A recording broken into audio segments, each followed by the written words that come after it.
All right, it's 1:30. I'd like to call the meeting of the Traffic and Transportation Commission for March 16, 2026 to order. We'll go ahead and do roll call. Commissioner Littlefield? Present. Commissioner Carnes is not available. Commissioner Hale? Here, sir. Commissioner Martinez is not available. Commissioner Wynn? Here. Commissioner George? Here. Okay. And Commissioner Cornett is not available. So we do have a quorum, and we are able to proceed. We go on now to the next item, approval of the minutes from February 16th, 2026. Can I have a motion, please? Motion approved. Motion to approve by Commissioner Hale. Do we have a second? Second. By Commissioner Wynn. Any discussion? If you recall, we asked for a presentation on parking meters, why, how come, where does money go, all that. That'll be in April. Oh, okay. So it is being worked. They just asked if they could have a bit more time. Okay, so we have a motion from Commissioner Hale to approve, seconded by Commissioner Wynn, to approve the minutes of the February 16th, 2026. Votes, please.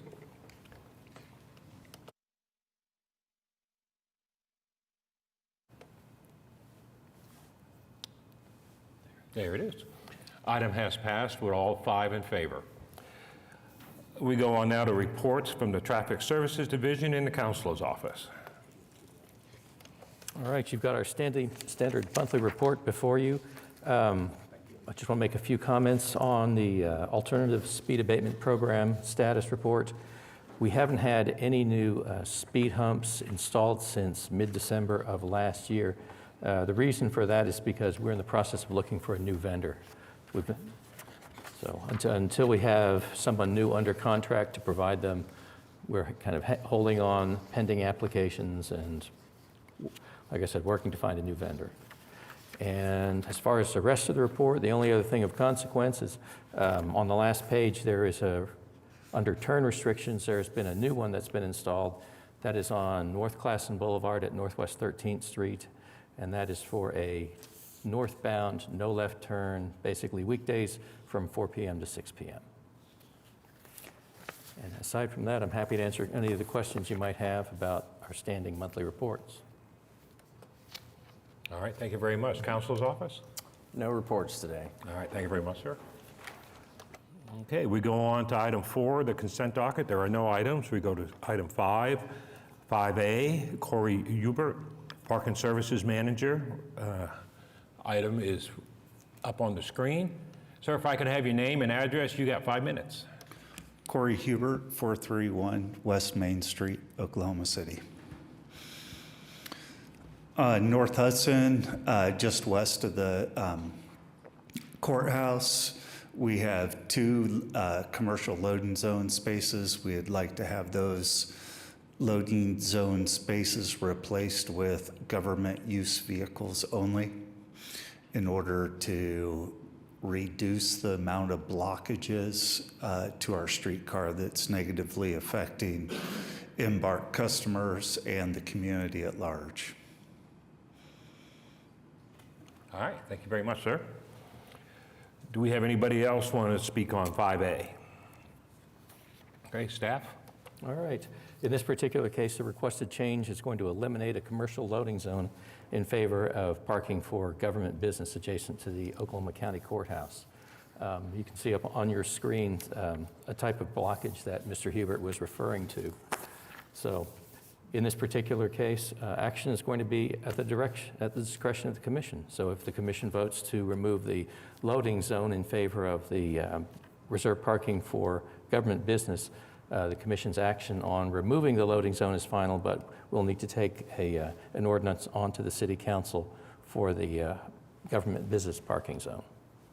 So I'm happy to answer any questions you might have on this request. All right, thank you. Do we have a motion concerning 5A? I've got a question. Yes, sir. It doesn't affect my support of it, but would these parking spaces be available to the physically disabled if need be? With just a placard? In this particular case, they would be reserved for the use by official government vehicles. Primarily, it'd be law enforcement or other similar agencies. Okay, can I have a motion concerning 5A? Motion approved. Motion to approve by Commissioner Hale. Do we have a second? Second. Second by Commissioner George. Any discussion? I just have a comment, I guess, is wondering, we're just changes from one type of parking to another. How is that going to necessarily fix anything? Sir, you come up.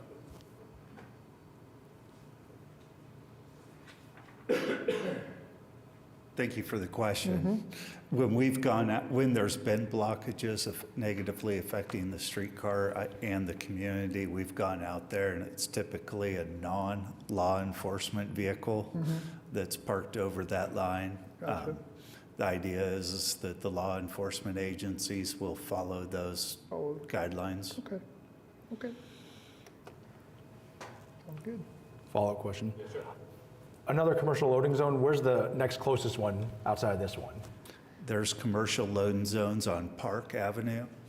And then again on just north of the museum. Those are the two that ring the loudest bell in my head right now. I don't have them all memorized.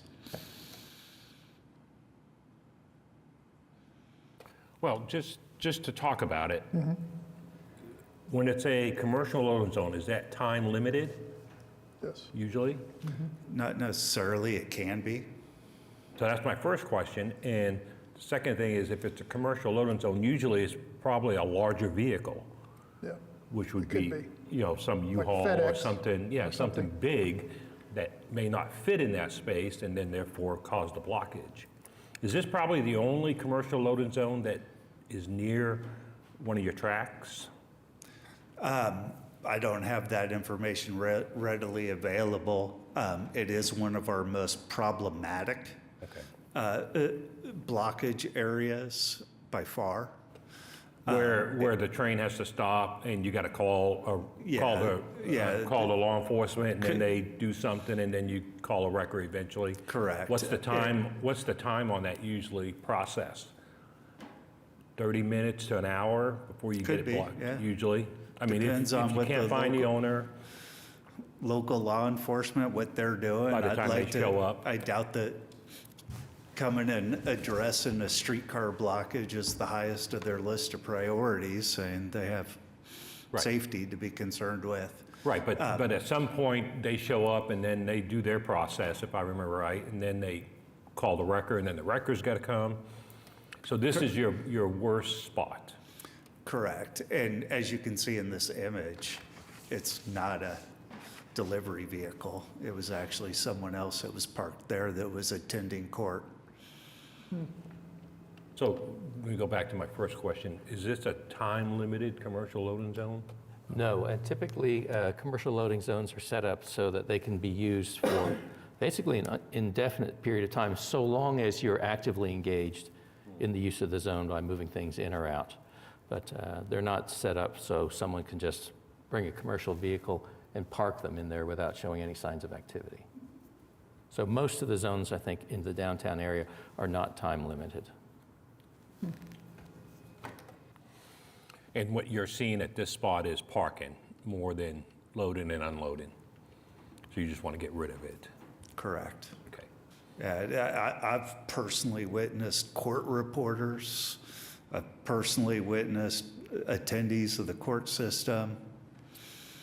I cannot think of an instance where I saw a FedEx vehicle or a UPS vehicle or any type of delivery vehicle utilizing it. Okay. All right, thank you very much, sir. You bet. Any other questions or comments on 5A? Yes, sir. So besides an obvious government vehicle like a police vehicle, what kind of placard would they have if it was a government somebody, but it wasn't necessarily a vehicle that had anything on it identifying that? Is there a decal or something? They may have a government-issued tag. A lot of times I've seen people leave like business cards or other forms of documentation to indicate that they're on government business, but a lot of times, for the most part, you see like police agency vehicles. All right, any other talk on 5A? Okay, we have a motion to approve 5A by Commissioner Hale, seconded by Commissioner George. Votes, please. Item has passed with all 5 in favor. We go on now to 5B, Caleb Morgan from Johnson and Associates. The item is up on the screen. Sir, if I can have your name and address, you got 5 minutes. Caleb Morgan, Johnson Associates, 1 East Sheridan, Suite 200, Oklahoma City. Thank you for hearing this item this afternoon. This is for the company on-street parking on 10th Street on the north side of 10th Street, east of Dewey Avenue. And I'm sorry, it's actually on Dewey Avenue, north of 10th Street. And this is the company, a development that's going on in that area. We're closing Classen Drive for public use, and there's development going just on the southwest corner of Classen Drive. And this will be accompanying parking that's on 10th Street and on Dewey Avenue. We appreciate staff working with us on this item and make sure everything's up to code. If you have any questions, I'd be happy to answer them. All right, thank you. Anybody else want to speak on 5B? Okay, staff? Okay, in conjunction with a new development, the applicant is proposing to build parking laybys on the east side of Dewey Avenue and a short one on the north side of 10th Street. The total number of spaces are going to be increased by 21. So at this point in time, they're still within the prescribed ratio for the number of accessible parking spaces for the physically disabled to the total number of parking spaces on the block. So action on the item will be at the discretion of the commission. And I just want to note that at this time, the applicant is not requesting any controls to regulate use of the proposed parking spaces, which will be built on the east side of Dewey and the few on the north side of 10th Street. All right, thank you. Do we have a motion concerning 5B? Move to approve by Commissioner Littlefield. Do we have a second? Second. Second by Commissioner Hale. Any discussion on 5B? Okay, we have a motion. Oh, yes, sir. I just real quickly want to thank you for fulfilling all the requirements for on behalf of the disabled citizens in our city with this space. It's great. Thank you. We appreciate it, and we appreciate staff working with us, making sure we meet all those requirements.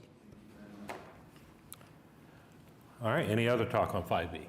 Okay, we got a motion to approve 5B from Commissioner Littlefield, seconded by Commissioner Hale. Votes, please.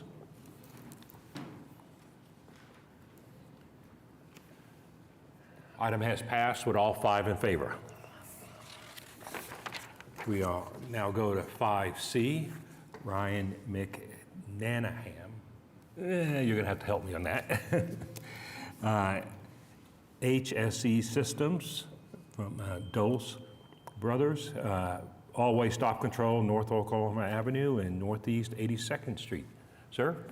I'm Frank. I'll be speaking on behalf of the Lacey, but I believe we'll Oh, very good. speak to the intersection. Sure. Come on up. Oh, here we go. So, Yep. So I'm going to introduce it, and they're going to add Okay. some local flavor from their experience out there. So this is the new intersection at 82nd and Oklahoma, the half development there.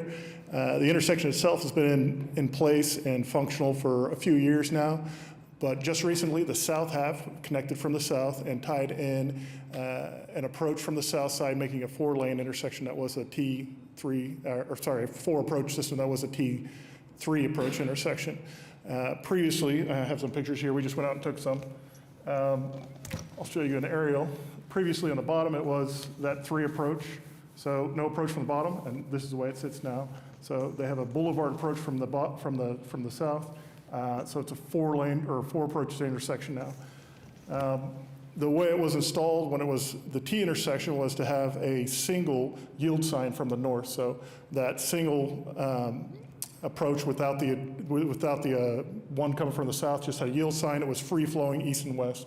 So DeLisi's on the corner there, and they're here who's speaking in the northeast corner over there. Just some pictures of that area. So we understand traffic staff has done a great job doing analysis on this intersection. It doesn't meet the warrants for a four-way stop.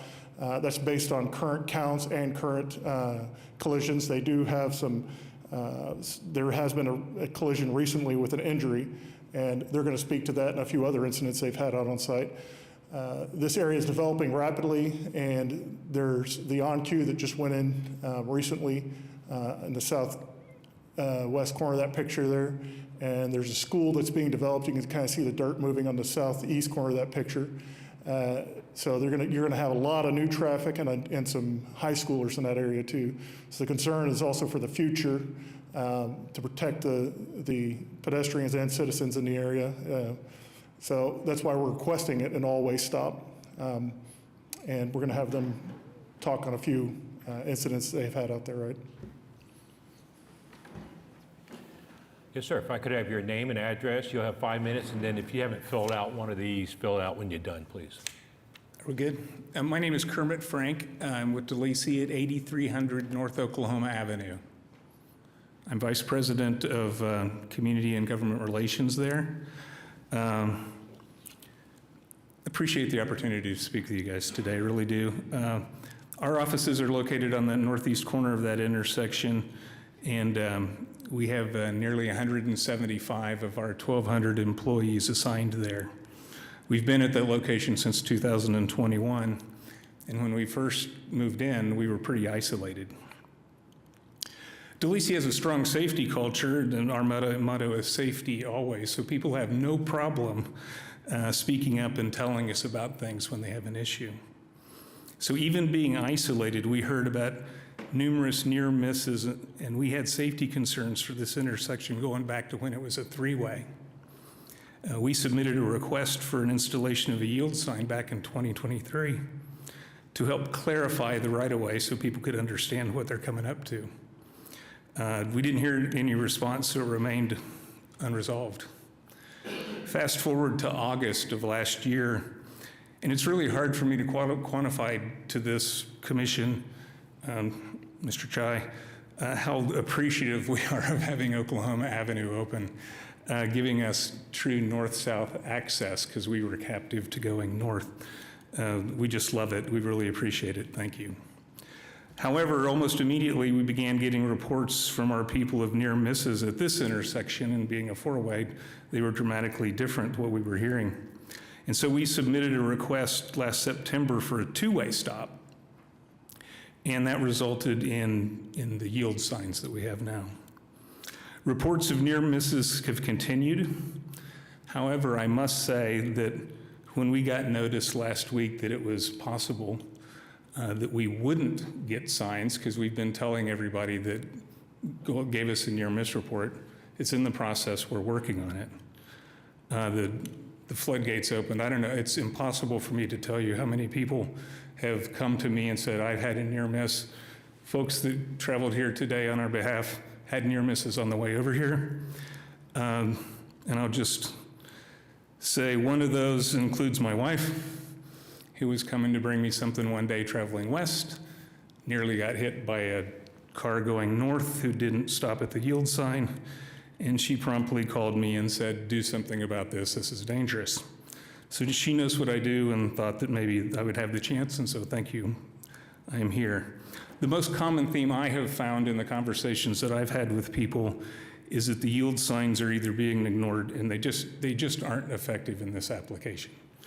Most all of the concerns and letters and documentation we have are about people going north and south. So I appreciate the time and effort of the people in the study, and it seems to me a very good indicator of maybe a moment in time, but we're on the cusp of explosive growth at 82nd in Oklahoma. I mean, we have a thriving restaurant, a busy movie theater, an extremely popular entertainment venue in Andretti, and a 300-unit apartment complex, not to mention another office building. And most importantly, I think in just a few short months, we'll have another business on the southwest corner. And in September, I just attended the groundbreaking for another high-volume entertainment venue, the Field House, which is going to be very cool. But as Caleb said, the one thing that's got me really, really concerned is shortly the opening of the new Belle Isle High School, and 82nd is going to be an access point for the high school. And I was 16 once upon a time. Anyway, in conclusion, that intersection will never have less traffic than it has right now. And I understand there's only been one accident, and that's kind of one of the triggers that it takes 5 to really establish criteria for something like this. But I'd ask you please to grant this application for the four-way stop so we can get a grip on this intersection and we don't have to come back after 4 more and the possibility of some of our people getting hurt. Anyway, thank you very much for your time, and thank you very much for your service to community serving on this commission. I appreciate it. All right, thank you very much, sir. Do we have anybody else want to speak on 5C? All right, staff? All right, you've got our comments before you. As you noted, the applicant had mentioned that this particular location presently does not meet any of the MUTCD always stop control criteria. The applicant has provided a petition demonstrating local support for the traffic control change they're seeking. So action on this item will be at the discretion of the commission. I'm happy to answer any other questions you might have on this application. Thank you. Do we have a motion concerning 5C? Move to approve. We have a motion to approve by Commissioner Wynn. We have a second. Second. Second by Commissioner George. Any discussion? Okay, we have a motion to approve 5C by Commissioner Wynn, seconded by Commissioner George. And we'll have our votes here. That's my fault. Yep, please vote.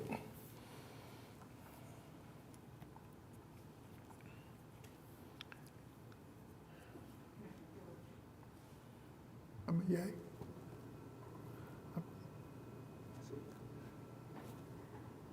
It's green here. Here we go.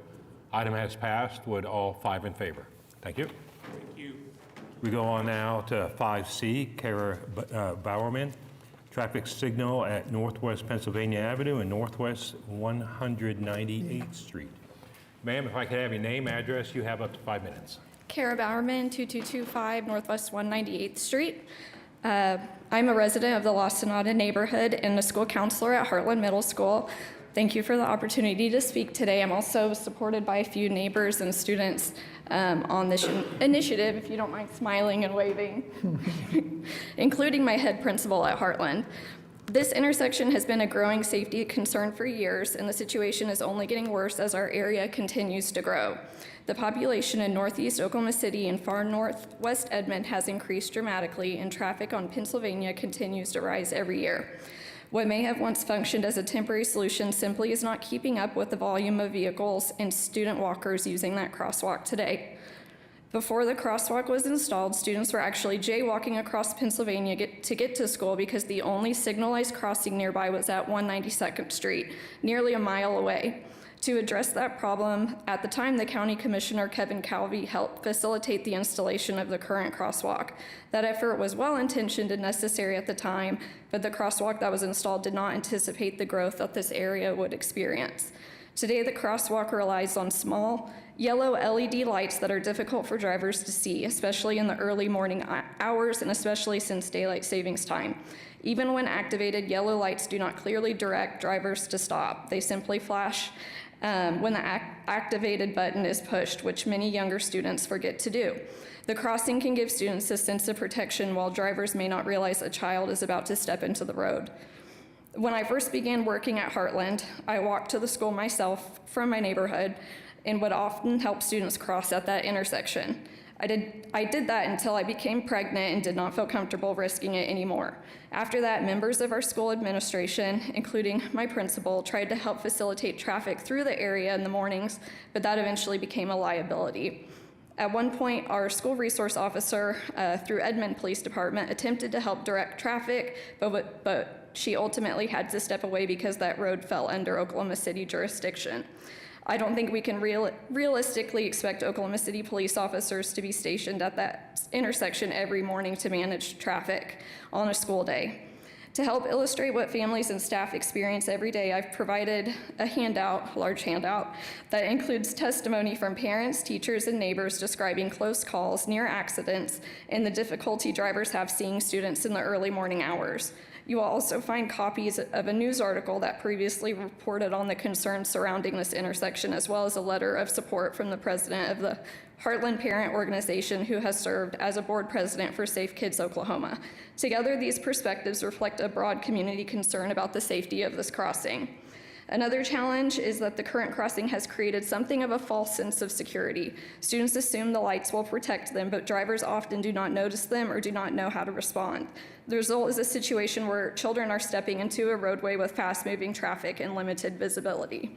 This issue also affects traffic entering and leaving the neighborhood. Because many parents do not feel comfortable allowing their children to use the crosswalk, they instead drive to pick them up and park near the entrance of La Sonata.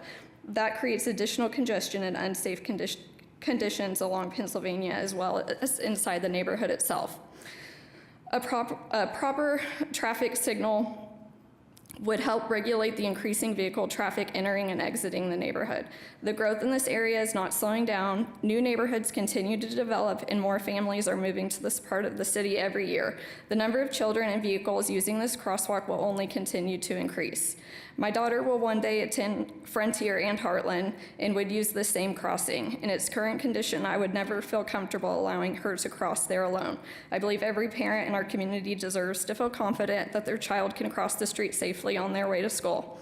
Thank you for your time. Yes, ma'am, thank you. Anybody else want to speak? Please. Yes, sir. Let me have your name and address, and you'll have up to 5 minutes, and when you're done, fill out one of the green forms, please. Evan Allen. I live at 19909 Adagio Lane. That's where 198 meets Adagio Lane, where it comes off of Penn. I've occupied that home for 15 years. I've seen the development, the schools have happened. We're having an Integris nursing facility arriving on the previously uncluttered corner. There's a huge development behind the Casey's gas station there. And Karen never asked me to speak, but she's been a big factor in all of this and has lived and experienced it, as have I. Too many events to talk to, but sadly people grow worse and worse. We import more and more aliens from the Californias, the Arkansas, the Texas, and who knows all where. So that all said, I've lived for 29 years. We came to Oklahoma. I lived in the city. My kids graduated from Putnam City North, so I've experienced that. My grandchildren have graduated in the community, 26 and 13-year-olds. And my wife and I have both served in state offices in Wyoming and different places, lived in different cities. This has been the worst intersection I've ever seen. Thanks for your time. Thanks for your service. I know it's a thankless task. All right, thanks. And do you want me to? Yes, please, fill out one of those forms. Thank you very much. Anybody else want to speak? All right, you had your hand up first, then I'll come to you. Okay, a name and address. You have 5 minutes, and fill out a form when you're done. Okay. Allison Demaratsky, 19616 Sonatina Drive in Edmond/Oklahoma City. I am a parent. My son is not old enough for the middle school yet. We still have about 8 years till that. But I have to turn left out of the neighborhood at peak time in the morning. And as Kara mentioned, I have seen a lot of these near misses and problems. I appreciate the attempts at the crosswalk and its meaning and intention, but when it's dark outside, you would think the lights are more visible, but the children are not. So I've seen the light activated and the child, maybe the first car closest to the side of the road will stop, but then the middle, there's 4 lanes, so the 2 middle lanes might not stop. So they will be in the road and then have to look around a car to see if someone is flying down Pennsylvania Avenue. Not always in the school zone speed limit. And so I've seen that, and then when they were trying to mitigate the problem by having someone direct traffic, turning left became impossible because all of the left turns out of the middle school will head south, and then when they let that stop and they release the cars that had been blocked up Pennsylvania would all come, and there would be no break. So it would be a solid line, and so that wasn't really working either. And going back to visibility, when they activate the light during daytime, the cars don't see the flashing light at all. You might see the kid, but not the light, the vice versa. So if it's required for the students to walk because they're not within a busing distance, keeping them safe is obviously our primary goal. And so I appreciate Kara for bringing this to you and for you to hear our plight and our worries, and I appreciate your consideration. Yes, ma'am, thank you. Ma'am, come on up. We'll have your name and address, and you have up to 5 minutes, and then fill out a form. My name is Rachel Sanders. I live at 2209 Northwest 199th Street in Edmond. I brought my daughter here. She's 6th grade at Heartland, and firsthand experience, she's probably been almost hit by a car a handful of times this year, crossing in the morning. She doesn't like to walk, but like we said, we don't have a bus stop, a bus route. So unfortunately, that's the only way. Especially now that it's dark in the morning, like they've said, you can't see those kids. It's dangerous, more than you guys realize. And my daughter's life is at jeopardy at times, crossing to get to school.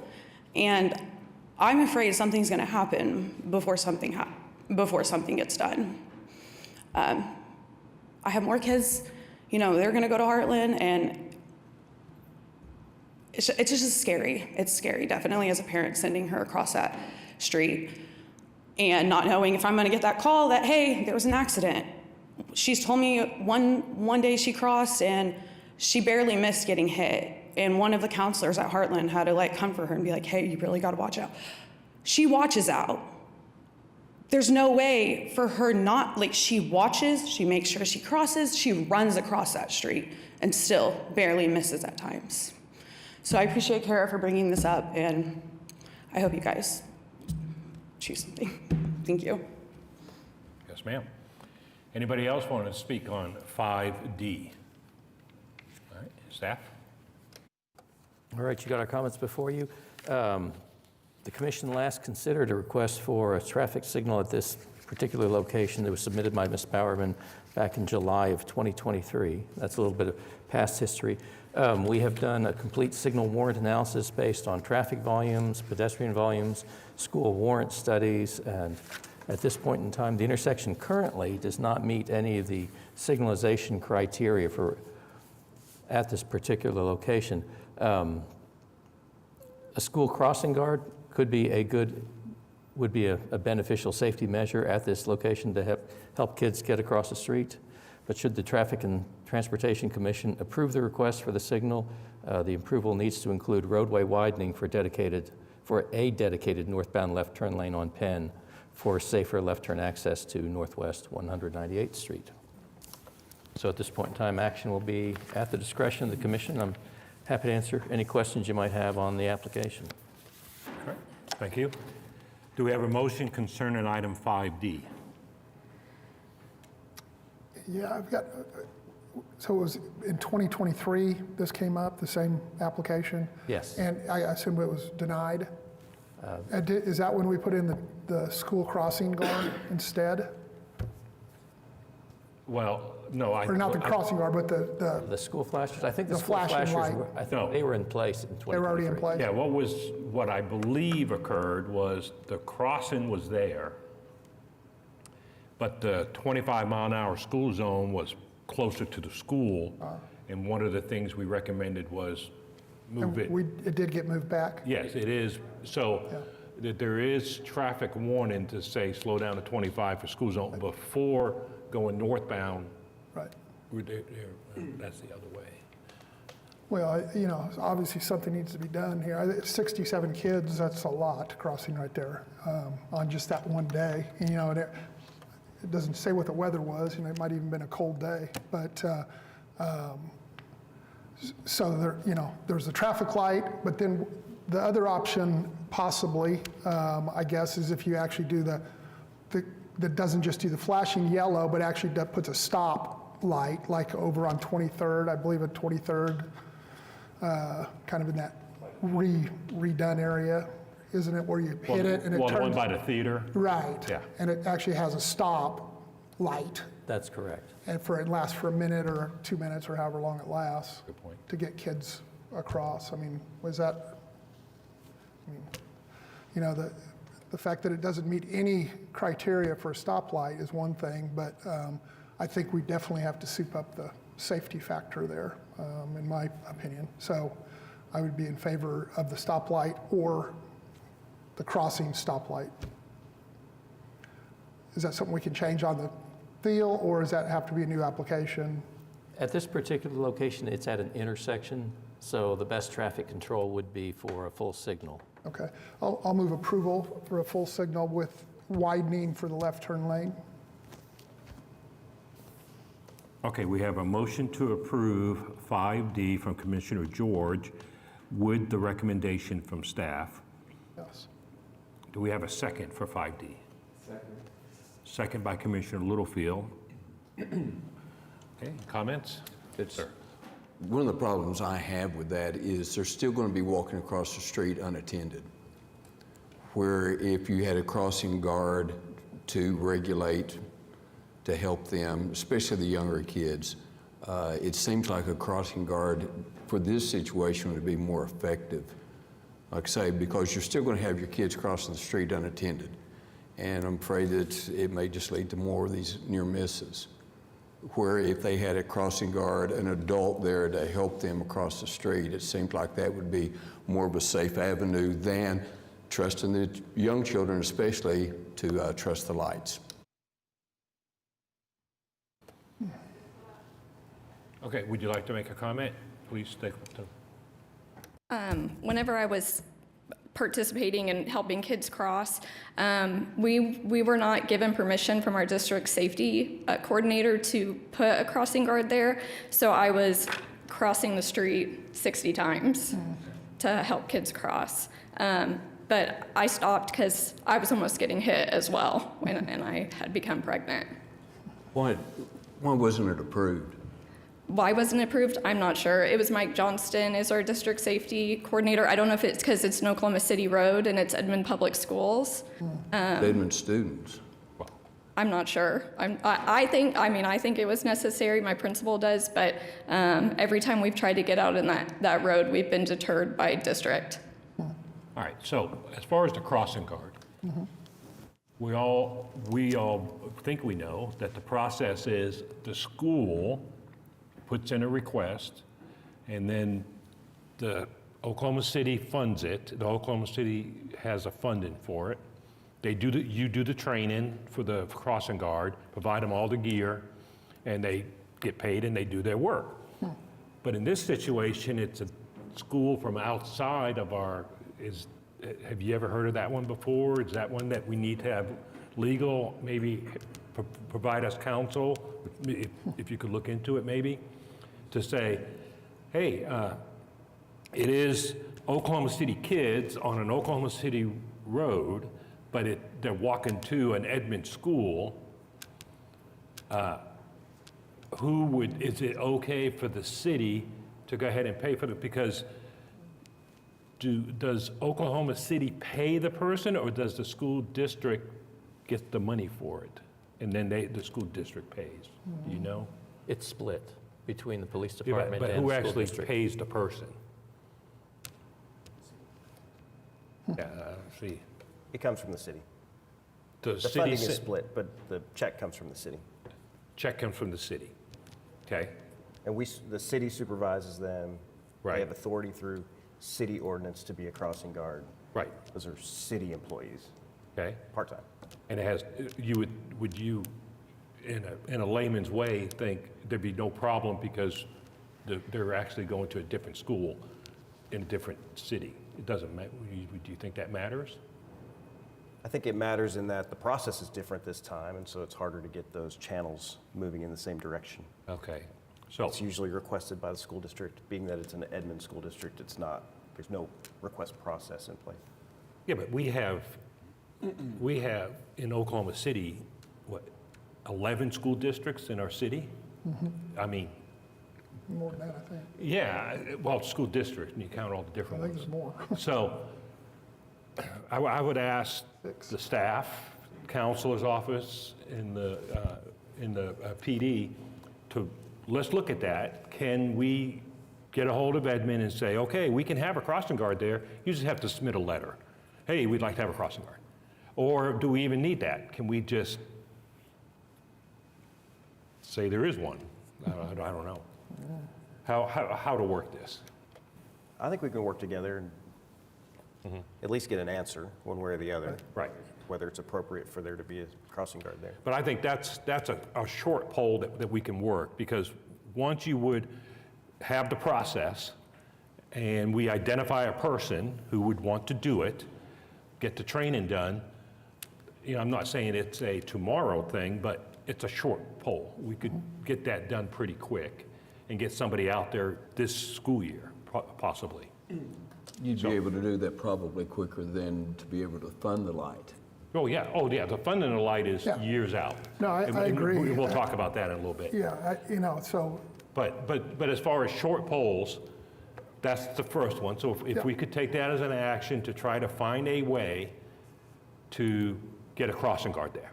So that's the first thing. Somebody in a vest with a sign and says, stop, could even help the cars coming out of the neighborhood, you know, just keep everything organized in that area.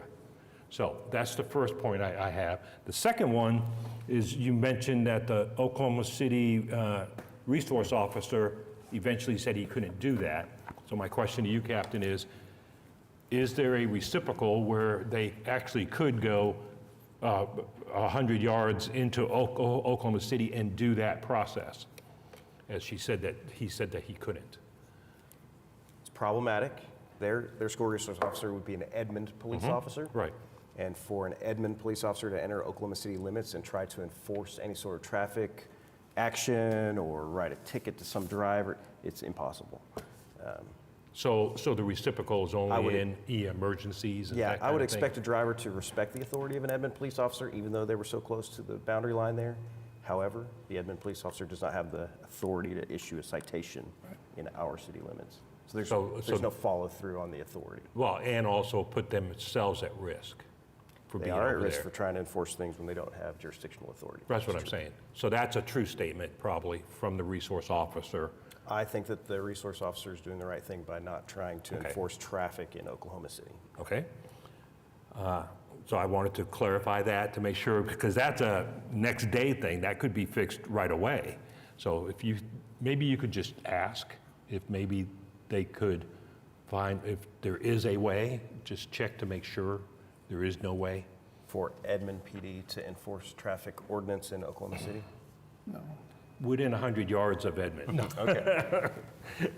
But, you know, just to make sure that that's right, because if there is a way that legal and everybody agrees that they could sit there and do something, if it could, then that could be a really short pole.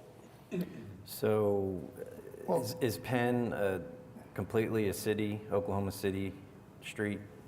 Could you call up where the map is of the? Yes, and it stops. It goes. Is the crosswalk in Oklahoma City? Yeah, the crosswalk's in Oklahoma City down here, and there's Edmond right there. So it's about 100 yards. That blue-green line. County would be a good one. Now, county would be, but then they're not the resource officer for that school. County, it's a city. Okay. And then the third one, and it was mentioned how dark it is there a street light at that intersection? No, sir. Okay, how do we ask for a street light to be put at that corner? I believe you just did. Okay? So we're gonna have the city put in a request to OG&E to install a street light there for the darkness times. They usually just put one at a corner, and you would think probably on the corner of the crosswalk. And those LED lights that they use now are very bright. So we have a request for lighting to help something as soon as possible. Of course, we're getting into the point now, but to get into next year when it gets really dark in the mornings, to be able to have that. We're looking into, can Edmond come into Oklahoma City? We're looking into that. And then the last thing was, I forgot it. The crossing guard. Yeah, of how to pay for a crossing guard that's in our area but supporting a school from outside the area. Okay, so we're working on those three things. I do want to point out visibility for a crossing guard might be difficult. I think you can see it in some of the photos. The cars pull up right to the crosswalk. Some even are parked on the crosswalk if they're waiting. And so whenever I've walked home before, if all the cars are waiting, I kind of have to like peek around to the next like lane. So I think a crossing guard is great. But in the way that it is painted on the road now, visibility is tough for any human. Okay, Will they have a flag? They will have some type of signage to they it. have the stop sign and the vest. I mean, they won't just be jumping out there. They'll have some type of warning. Okay. And then does the crosswalk need to be repainted? I think so, with just more direction. Okay, so if we could have them look to see if it's faded out and needs to be repainted. Just things that we could do now. Yes, I appreciate Because- it. Typical road paints that say crosswalk ahead or anything as somebody's driving up toward it? Or are we solely dependent on just those lights? Well, and then we have the crosswalk sign. Yeah, there's that, and there are school zone flashers on the approach to it. And are those activated at the right times? Are the sequences correct on the timing? Because those could be adjusted. That's a great question. So kids start walking to school probably at, you think like 6:50, 7, but the lights don't go on until 7:10. And so there are kids crossing when the speed limit is 40. Okay, so let me clarify. I believe the actual school gets on a website and adjusts those times. No, the school will send us information on crossing times when they want the flashers to be activated. Okay. That's how we work that. And then even for holidays, they send you a note, say, please turn them off for, We typically get an annual schedule. oh, okay, So like right now, the flasher should be deactivated for spring break. okay. So they need the school to contact you? Yes, Or, yes. okay. Okay. So the school needs to, you just need to let them know what time people start crossing and when it should be activated. Okay, good. All right, we're just trying to make it as safe as possible. I with- appreciate it so with, much, I what do. we have. Now, Zone was extended the last time I requested this is because it used to be, so Frontier Elementary was built first, school zone was put in for Frontier, then Heartland was built a few years later and the school zone wasn't moved to compensate. And so that has helped for responsible drivers, but there are still cars flying through there, probably up to 60 miles per hour. okay, and then while we're still talking, a signal light, as it was mentioned in the staff report, would require a widening of the road to put a left turn lane there. And also, we just did a general obligation bond, which goes out for about 10 years, and all that bond has been allocated. And so so you're talking a very long-term process before it could get in. Right. But I always recommend to the applicant, you have a city council person, and the city council allocates funds. We don't. We just say, okay, we want a light, we want this, and it goes into the system, the staff system, and the staff gets counsel by the city council. So if this gets approved, and it's something that's a $250,000 project, that's a long time before it's going to get done. That's why I'm trying to get all these things cleared up as much as we can. But if you think it's such a big priority, then your council person needs to know that Okay. it's a big priority for you. Okay, And thank then you. you go from there and see what they can do. Is it legal to, I mean, $250,000 is a lot. Would it be legal to fundraise at Heartland or Frontier to help move this process along? Yes. Cool. Yeah, there's neighborhoods and areas and shopping centers that the developer or the neighborhood helps fund to Okay. make it move quicker. So Okay. there are ways to do that. And I would definitely get with your city council person and, Okay. or our city council person and let them know, Okay. that you're going to try to fundraise too, that you guys really think you need it. That helps move things along. Okay, But it could be a 10-year project. That's why the crossing guard was a great idea for now, because it could be, even in the quickest, it's going to be a year or two. okay. So, Yeah, no, I appreciate the thoroughness very much. I'm Okay. learning a lot. I had a whisper in my ear, it's probably close to $1 million. Okay, Yeah, I was talking 40-year ago money. No, it's a lot. it's probably a very big number. So, Quick question on that point. yes, sir. So the recommendation was for widening. Can you explain why we would want some widening on this one? Because there's not really left turning accidents that we're worried about. There's not rear ends happening. So proportionately that we would say, oh boy, we really need to separate the left turners out of the through movement. This is really to try to stop people from going through there quickly. I don't know if a widening is needed. I guess I'm not understanding it. Well, I can tell you that just about on every application we've had where a traffic signal was installed without roadway widening, almost from the day the signal gets turned on, we start getting basically calls and requests for turn signals because they can't make a left turn. Then we get asked to modify signal phasing to accommodate left turns. When we did the 2017 general obligation bond, the majority of projects in Proposition 3, which was for traffic control, was to do widening projects at roadways where traffic signals had been installed, but left turn lanes had not been included. So, And I completely get, everyone wants the Cadillac when they get the Cadillac, right? I think you guys want something that's functional as soon as possible. With that, I think honestly, the cost of just the signals is closer to that 250 number.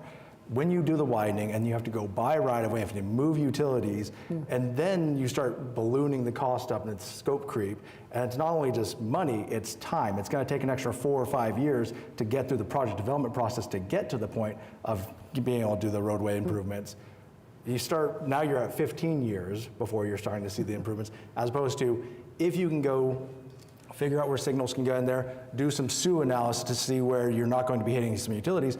You can go put some foundations in tomorrow, technically, we don't have the money, but if we had the money, put foundations in now, get that set up with the cabinet, and they'd be operational without having to go buy right away and move utilities. So yes, it won't function as great as something with those left turn bays, but it would function a lot faster and be a lot more cost effective. well, Remind everyone that the only place to turn left that's not out of the neighborhood is going northbound on Penn, and there is the right lane that someone could get around if somebody's turning left. When you're heading south, on Penn, there's nowhere to turn left. Because it's essentially a three-way.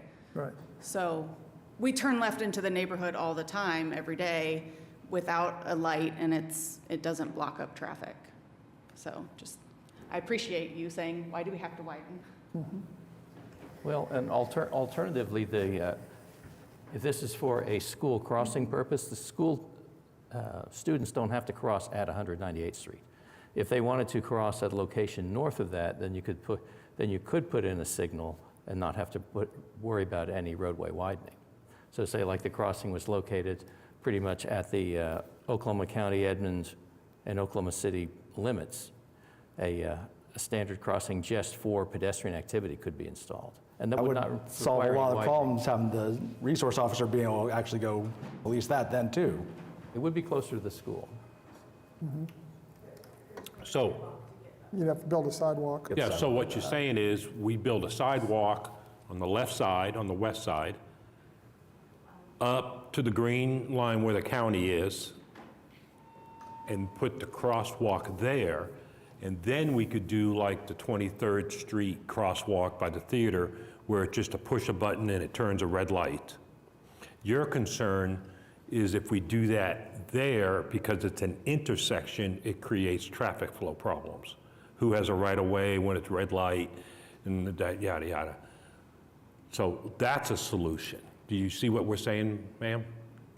Do you see what we're saying? Yes. Build a, All the way to Covell? build a sidewalk to go north on the west side of the road and put the crosswalk up there right at the school where it's Edmond, right down, no, down, right there, yeah. And put a light there? Well, then you could put, now, that's not a road, is it? That's just the entrance to the school? Yes. That's where they car drop off. Yeah, that's the entrance to the school. It's not a road. It's on the south side of the school, yes. Right, but it's not a road. It's not a road. Street road. Okay, so what we're saying is have the students walk up on the west side of the road, going north, and then put a stop light activated crosswalk, like we have on 23rd Street by the Tower Theater, is that what it's called? And we put that in as a mid-block crossing where it actually stops traffic. And that way you could do that. And how much less expensive is that than, you know? That would be considerably less expensive because you'd only need 2 signal poles for a project like that. Right, and I thought that was like 150,000 when they asked for an amount and then the city, because we were gonna split it. You remember that? They had, that they were gonna pay half and we were gonna pay half, Yeah, and then the city ate it. Yeah, I would guess it would probably be 200,000, maybe a little bit less than that for Okay, a mid-block type crossing. just a second, yeah, just a second. Let's let them finish up here. Right of that border. It's right there where you either turn. Actually, I think that sidewalk is in place already. You just have to have a landing that would come up to, back up to Penn. Do you have a picture of that area closer that we can zoom in on? There we go. Is that a sidewalk going up that way? Oop. So there already is a sidewalk up to that spot. Right. On the left side, it needs to be extended. That's farmland. That's not the neighborhood. But right at the end of that sidewalk, right at the end of the Right- sidewalk, that's right where where we the would sidewalk put the ends. crossing, Is where it would be put. Oh, on our property on that left. right? Yeah, right there. Right across there to the sidewalk. Okay. And then we could do a walker-activated stoplight, which would cut down the cost and only be used when it needs to be used, and it wouldn't require, and it would move all that energy closer to the school where it could be managed better, probably. I think the only concern is that would make it even harder for parents to turn left out of the school onto Penn because it'll block up Penn traffic when it gets activated. And then those cars will start going and then the cars will never get out of the school. Well, you're not talking a whole lot of distance. What's that, about 150 yards? If that. And Edmond PD could probably enforce it, your resource officer to go out and help. Again, this is not anything that would happen today. And it would be an option to the signal light, and we'd have to ask council, can we modify down to something like this? Well, it might be problematic with Open Meeting Act because we posted notice about action being taken at 198th and Penn. Okay. And I mean, I know it's close, but it is a different intersection, a different area. There could potentially be other people interested in that No, question. no, that's a good So point. We wouldn't be, I don't think we'd be able to approve that today, but it certainly is an option that could be brought back. So we could press on with this item. Let's say it gets approved. We all know that that's a 10-year out thing for a $1 million project. then the staff could maybe look at a cost thing and see if there's effort available from the city to maybe move something up, seeing as it's cheaper. You know, it could start the process of looking at different options. Okay. And we're already looking at some short-term options. We could maybe look at a long-term option other than a signal light there and look at. Yep, I think it's a good idea. Okay. Do you have any more input on this? Yes, sir. Please come up to the mic. No, just wait a second. Come up to the mic. Now talk. I'd like to reinforce that idea because the problem is that the people coming from the county are growing in number daily, and they drive faster and faster, like Kara said, up to 50 and 60 miles an hour, and they don't care whether the cars are stationary from 192nd to 206th trying to get into the school. They come speeding through there. It's a 40-mile-per-hour zone, and there's very, very little distance between that. They come racing up and down, actually, but the morning is the biggest hazard with dropping children from the right. The cars are parked stationary. They park across the pedestrian crossing. So everybody has to determine that poor guard will be, his life will be at, or the person's life will be at risk with every child that he takes across there because nobody obeys the law. They come racing down there at that speed with all the traffic congestion on the right-hand side.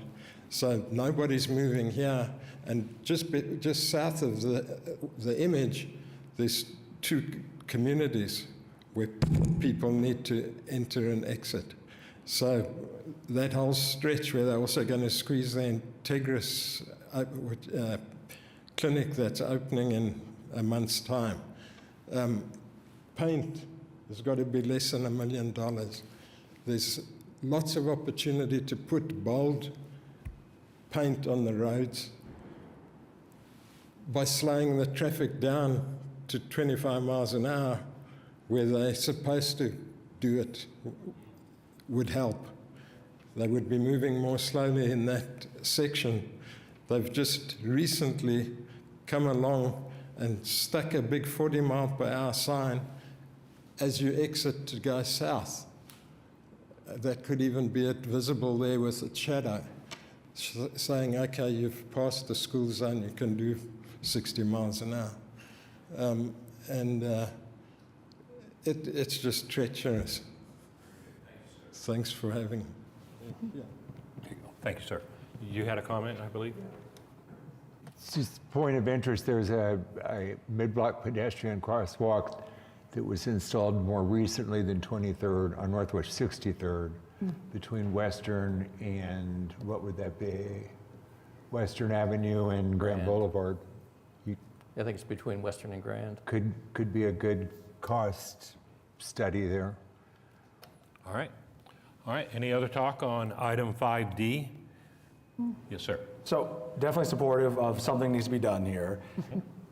With us talking about the idea of moving the crosswalk up north a little bit, is this something that we could look at deferring action on this item until next month while we are looking into what we need to do as far as open meeting act requirements to maybe bring something on that instead, or what's the procedural process here? Well, what are you looking at wanting to do by moving it?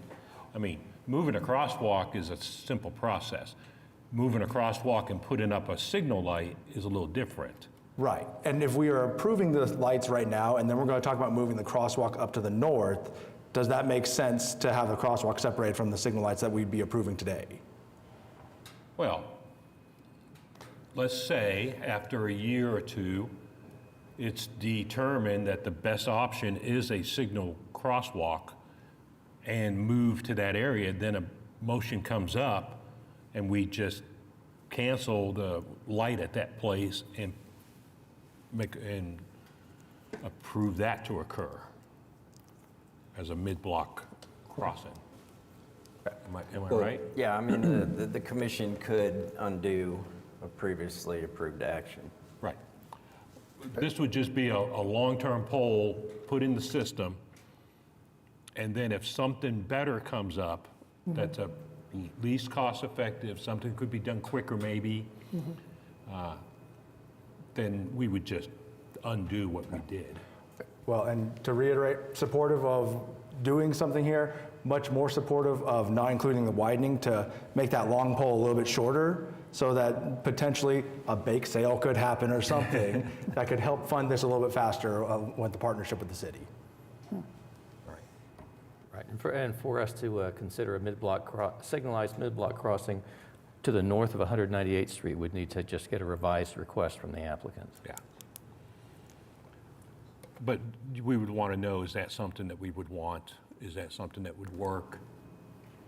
And then, like we said, work with your council person to to get their buy-in, because they can go ahead and maybe find a smaller number easier than a bigger number. Okay, any other talk on item 5D? I've got a question Yes, sir.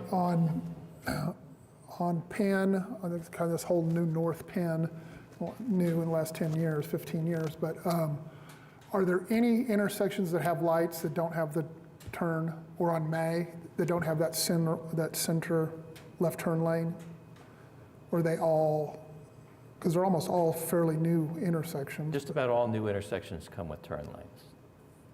so that you can't think of any that are on here that, Well, there are a lot of existing intersections yeah. that were constructed, further in the past that will have like no turn lanes. And some will function all right, but others, I mean, when you look at the size of the development on the west side of Pennsylvania Avenue now, and there's room for additional development to occur further to the west, this would probably be a location where we would get a call to add a left turn lane. For widening? Yep. Okay, well, you make a lot of sense with what you're saying now, so Yes, ma'am. I was going to say, over on Danforth, not far from us, between Penn and Western, the Danforth Farms neighborhood has a four-way flashing stop that is just now getting a light, but it has been flashing stop signs for at least 8 years that I've been here. So there is one that didn't have turn lanes. And that's correct. That's correct. That signal went in without turn lanes, and that's because the amount of earthwork that would be required, and the size of the retaining walls which would be necessary to widen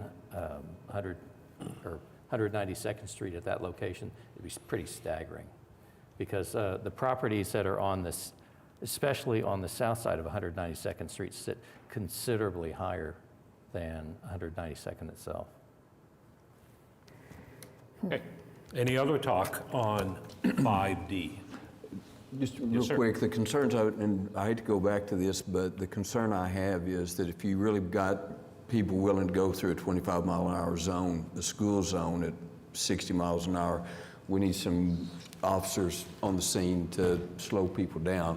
The other thing is, I hate to go back to it, but I personally would prefer to have an adult escorting children across Pennsylvania Avenue. I would really like to see y'all pursue that, because if your drivers on the North Penn are that inattentive to pay attention to a speed zone, I'm not sure how attentive they're going to be to trying to get through a light quickly. It just seems like that an adult crossing guard would be the most effective way to make sure the kids get across safely. All right, so Captain, could you put the word out to that sector to please go look at this area and monitor it as best as they can? All right, thank you very much, sir. Okay, any more for 5D? We have a motion to approve 5D from Commissioner George to include the recommendation from the staff, seconded by Commissioner Littlefield. Your votes, please. And just real quick before I vote, so if we vote yes on this, and it has the staff recommendation, would that preclude us from funding signals if it didn't include widening? We could always change things. We can change it, but is there a reason why we wouldn't just say, let's fund it with, let's approve it right now without the required widening, and if it needs widening in the future, that doesn't even have to come to this board, does it? No. No, it would not. I mean, if But the intersection is signalized, it can be modified at any time after that, so long as the traffic signal is maintained. I mean, turn lanes can be added, whether left or right turn. It doesn't require any further action by this body. Yeah. but it's city policy, it's city, not policy, but city norm that Best design practice. best design practice. Anytime you put in a signal light, you put a left turn. Yeah, I do want to make sure to mention that as you put that left turn in, you're just increasing the distance that those people have to walk as well across that street. Right, and we provide adequate pedestrian clearance time for the additional roadway width. Well, and completely understand, just because there's more time doesn't mean that someone doesn't run a red light and hit them still. Exactly. The best design in the world will not preclude someone from running a red light. Completely agree. Just, it seems odd that we couldn't just approve the signals by themselves, and then if widening is necessary in the future, we figure out the widening that goes through, especially as you work with communities to see if that's something that's actually an issue in the future. Again, very supportive of it. I'm about to vote yes on this, but I just wanted to talk through that because right now what we're saying is we're approving a project that is going to be $1 million plus, which may kick the can down the road that much further, as opposed to something that may be a much more attainable project in the near term. Okay, so then let me say to Commissioner George, do you want to modify your motion? Yeah, I think your points are just right on. So I would like to modify my motion to approve the application, not including the widening of the road at this point. There you go. Yeah. Okay, and then I go to the second, Commissioner Littlefield. Do you agree with the modification, and do you continue your second? Or do you? Look at y'all staring at me.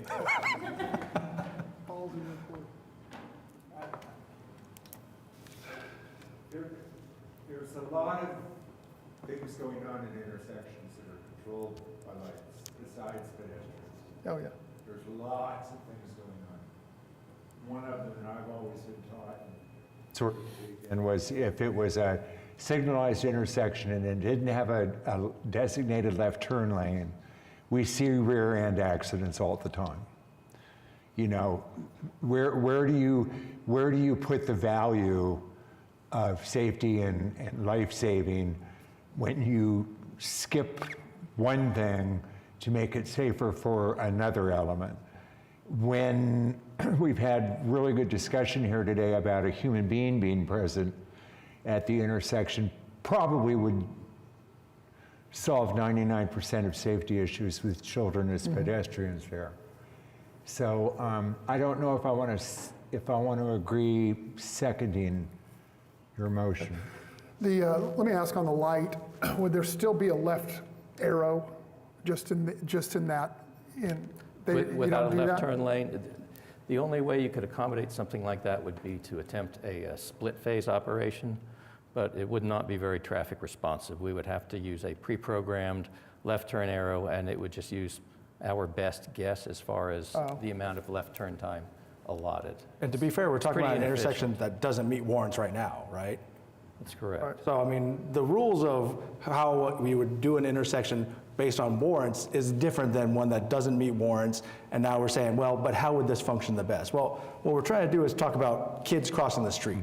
It's just very different than how do we move vehicles around here, how we make sure these left turners are getting through there. And we may end up with a situation where, yes, there could be a potential for rear-end accidents that happen in the future.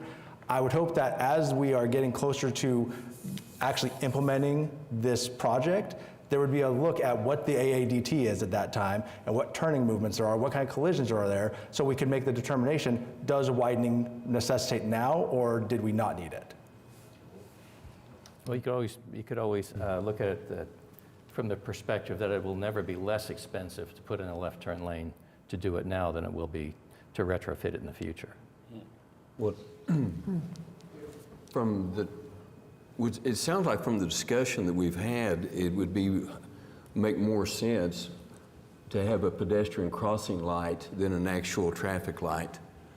Well, I mean, we're talking about widening. We're talking about it's what you're describing. It would make more sense just to have a pedestrian crossing light than the actual traffic light. But not at that intersection, because then it creates traffic flow problems. Because when the when the reds go away, who has priority and all this other thing. If you moved it down, Well, move it up, yeah. move it to the north, that'd be correct. I wouldn't have any heartburn with that, but it just seems like it would make more sense than an actual traffic light. If we're going to go the light route instead of a crossing guard or with, it just seems like it would make more sense. It would be able to install it without the road work. We're not having to worry about the turn lane. We don't have to worry about the light functioning whenever the school is out, because the light will still function, whether school's in session or not. And if what we're trying to do is make sure the kids are pedestrian safely, then that would make the most sense. I've got a, Ask the applicant if they want to submit it. Well, I think a way ahead is to proceed with this, to get it on the list. Right, We all know the list is 10 years out. right, And then we all know that we're working some short-term issues. right. And then we're working a medium-term I agree. also, where the staff is going to look at what would it take to be able to put a midterm crossing at the end of that sidewalk up there by the school. If the applicant, everybody comes back to us and says, hey, this will work and it'll be a lot cheaper, even if we just move the crosswalk up there without the signal light, maybe even better. That may be even another thing to think about as a short term. But then to go ahead and say, okay, we need 200,000 is different than saying we need 1 million. And if it can be fit into a budget of Right. operating money compared to a bond issue, well, that's where city council gets in. Right. And then we could present all that to the city council and say, this is what is recommended. And then once that happens and there's no more need for the light, then something comes to us and we say, stop Okay. it. That's all I'm saying is, that's my recommended flow, which is to proceed on with this, to include the staff recommendation, because that's the worst case, meaning the cost-wise. Worst case cost-wise, whether it's 700, 500,000 for the light and 500,000 for the lane, that's still going to wait for the bond. So am I not able to second his modified recommendation? I'd love to do that. Well, Yes. you pulled your second. I pulled my second. I'll second it. You'll second without staff recommendation. Without Okay, staff. so now we have a motion to approve, if we can change when we get that here in a second, once she changes it. And may I change my vote? Well, we'll have to here, yeah. It moves it from a 10-year to a 5-year by not widening right now. But then all these other steps are still in place, which the moving it up, putting the stop, so the crossing guard, all those are in place now also, or will be. Could be. So, I just think it's the Okay, so we have any more way talk? way Yes, it sir. works. Oh, hit your button. If a traffic signal here is approved today, and the necessary improvements along with it, which is a designated left turn lane, would that intersection produce 2 crosswalks? One to the north and one to the south, or would it just be the one remaining crosswalk? You mean having crossing, going across 198th plus a crossing going across Penn? No. On the north side of the intersection and the south side of the intersection, on Penn. Oh. It would take a separate application for a mid-block, a signalized mid-block pedestrian crossing north of 198th Street. Okay, that was just a question. The comment that I want to make is, if it's decided, we're coming up with great ideas to help these people, believe me, I'm not arguing with any of that. But if we decide today to just do a light, and leave the need for a designated left turn lane to the future, that pushes that back into that 10-year realm of time, more likely than not, too. So I'm just saying it. Well, what'll happen is after 5, 8, 10 years, when they're starting ready to go for another bond, and they would look at this, they'll go out and do another study, they'll look at traffic flow, they'll look at what's all going on, and if they determine that they need a left turn and to put it in, then staff would just do that. Am I right, sir? Yeah. Right. That, you know, when we make a recommendation and we say to include staff, that's just so when the staff goes to the budget process and the planning process, he has us in his back pocket. He can pull out and say, Traffic Commission said it. But 8 to 10 years from now, traffic is double, more things are going on there, there's more of a risk. They do their assessment, they look and go, oh, the Traffic Commission didn't say it, but they were looking at this narrow time. Now it requires this.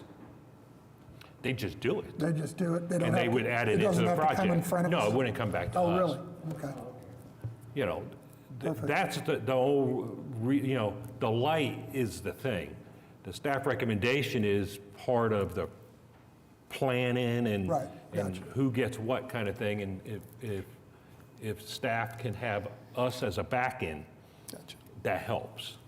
So like here, you know, let's say that it goes opposite. People move out of the area and there's nothing. Well, you know, Right. that's the thing, but that's not going to happen No. in Oklahoma City. It's just going to get worse, and we know that. So whether we go just a light or the light with recommendation, we're really just saying the light. And the recommendation, if staff determines for safety and all that, that something like that needs to be in there, well, they're just going to do it. Okay. That's not anything that's our concern. Am I correct, staff? Yes, but typically we put those things in there because it's best for others who may be looking at this in the future. I mean, there's always staff turnover. Right. That there's a record that turn lane improvements are supposed to be included in a project like this. But if we include it, you're not going to put a light in unless you widen it, right? It's not like you're going to make that decision.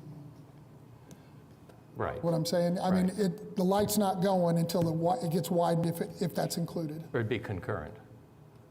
It would be concurrent, the Right, yeah, intersection. yeah. And the This way, intersection- we can put a light in, hopefully a lot quicker, for $600,000-700,000 less, and they can get it, and maybe even help fund it a little bit. But so that's my only. Of course, I think the application before you is all based on pedestrian safety for kids that are crossing from the west side of Penn Right. to get to school. Right. In which case, a signalized mid-block pedestrian crossing away from 198th Street could still be an option. Right. Yep. Yeah, and Okay. that's what I would suggest you all do. Bring that back, right? Yeah, and you all will have to do that. You'll have to make that application, Well, we don't because it know if won't that's come possible back on its yet. own. Okay. You, as a group, need to think about moving that up and getting the red light so that there'll be a safe crossing up by the school. But you'll have to bring that application. Because we can't just do it, I don't think.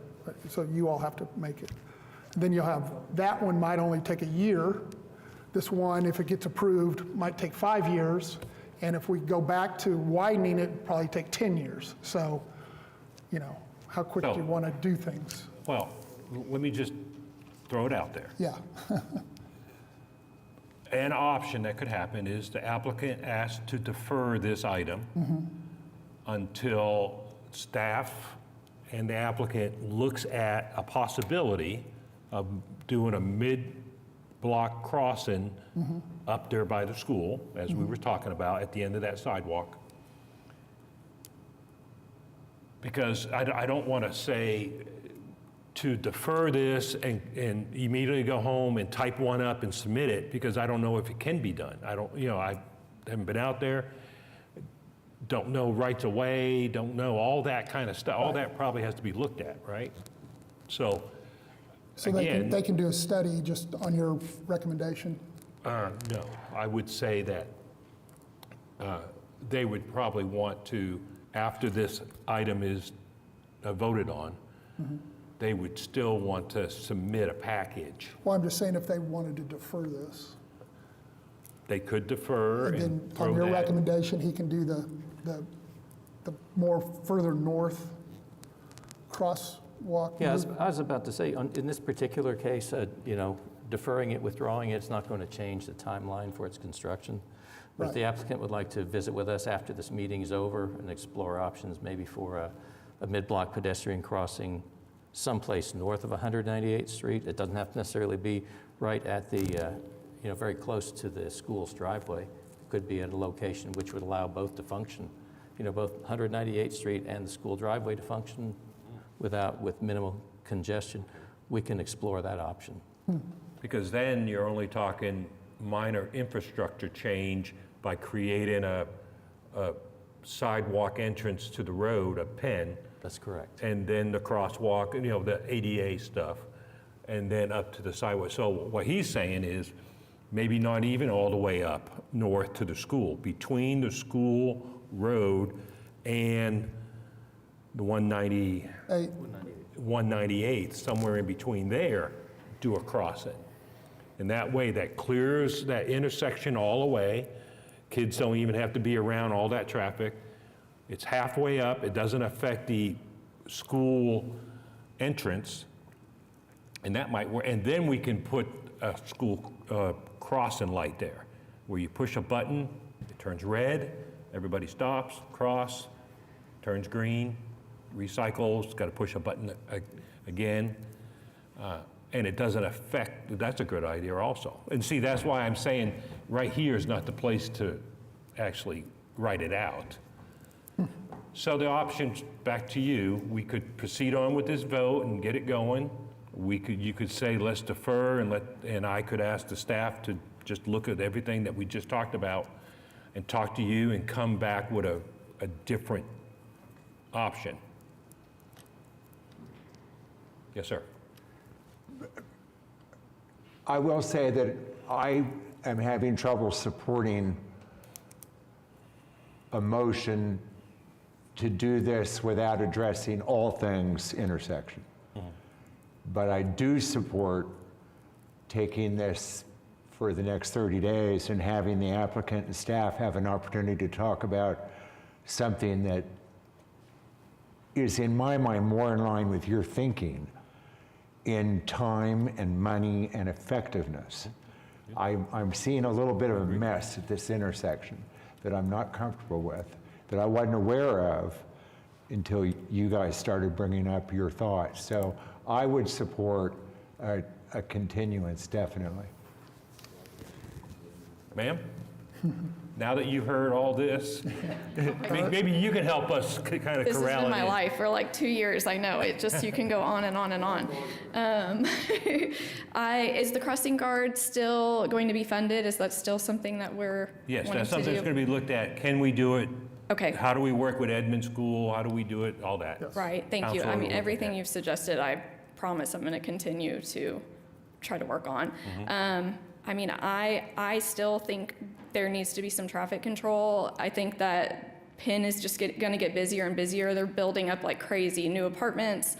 Our entrance to La Sonata, it's not just us leaving. There's Castleberry behind us, Schuyler's Court. So it really isn't just La Sonata's entrance. So I still like the original solution, but with the time being cut in half. Oh, Yeah. Yeah. okay. All right. So, Counselor? Well, I'll say, whatever we do, Right. whatever we do, it has to come from the commission. Correct. So, I mean, if we want to defer to the next meeting, then Commissioner George could revise Yep. his motion again, or we could continue with the motion that's Where I'm going on right the now. table. I think we're at a point. All right. We're going back. We currently have a motion to approve 5D from Commissioner George, seconded by Commissioner Wynn. No votes yet, without mentioning staff recommendation. That's the current motion on the table. Does that motion stand, Commissioner George? You know, I don't know, I kind of think that we ought to look at that, you know, again, the whole thing is to make it safer for the kids as quickly as possible, right? And so I think a 30-day, can we get it done in 30 days? You know, From an I know analysis it's hard for you all standpoint- to come back. Yeah, from an but- analysis standpoint, we've got all the data we need. Okay, so you can do, so, yeah. I mean, if we do a 30-day until the next, defer this for 30 days, gives you a chance to figure out where the best spot would be to move it to the north, how Somewhere. far up. We'll work with the applicant on that. Right, right, and, you know, traffic flows would be part of it too, you know, coming in and out of that school, but, and out of that. Halfway, yeah. You know, and if it comes down to just doing the light again next month, then we can just sure do that, you know. And like you said, it's not gonna add time, you know, this is years and years out on these lights. You wouldn't think, it's not like a stop sign where they can put them in pretty quick, but it's years and years out. So I would move that we defer this, rescind my second, and make No, this that's my fine. third. Motion, no, that's fine. Okay, So there's a third motion now yes, to defer this item to the next to the meeting, next meeting. yes. And Commissioner Wynn? I'll second. We have a second by Commissioner Wynn. Let's wait till she changes the screen. I don't know, it's not popping up. There it is. All right. Any other discussion on 5D? We understand the applicant may not like the affirmative, but if working with the staff, no other solution, this item will come back up next month, okay? So, all right, so we have a motion from Commissioner George, seconded by Commissioner Wynn, to defer item 5D to the next meeting, the one in April. Right. Okay, can I have your votes, please? I'm a yay, it's not coming up on my screen for some reason. Okay, Okay, item has passed, which is to defer to the next meeting. All right, thank you very much. We go on now to item 6, comments from citizens. Anybody out there want to say something? Any of the kids want to get up and get on TV? You can see yourself on YouTube. No? Okay. When we're done, you can come on up here too if you want.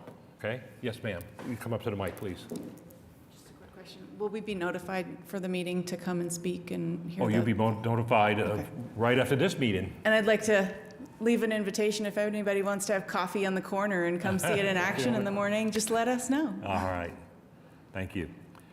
All right, and then no comments, so now we go around the room here. Reports from the traffic commissioners, item 7, Commissioner Littlefield. Y'all are saved this month. All right, yahoo. Okay, we go to Commissioner Hale, Nothing, sir. Commissioner Wynn, Nothing. Commissioner George. no, I don't think so. Okay, Thanks. I don't have anything right now. Counselor, thank you for your help today. Yes, sir. Appreciate it. And we even gave you some work to do. Yeah, I got some homework. There you go. Captain, thanks for getting notifying them to go out in that area. Hopefully you'll see them out there. And also checking on if they can come into our area and all that. Okay, appreciate all that. You got anything else? No report. Okay, staff, you got anything else? Nothing else to add. Anybody have anything else for the Traffic Commission? All right, we're adjourned.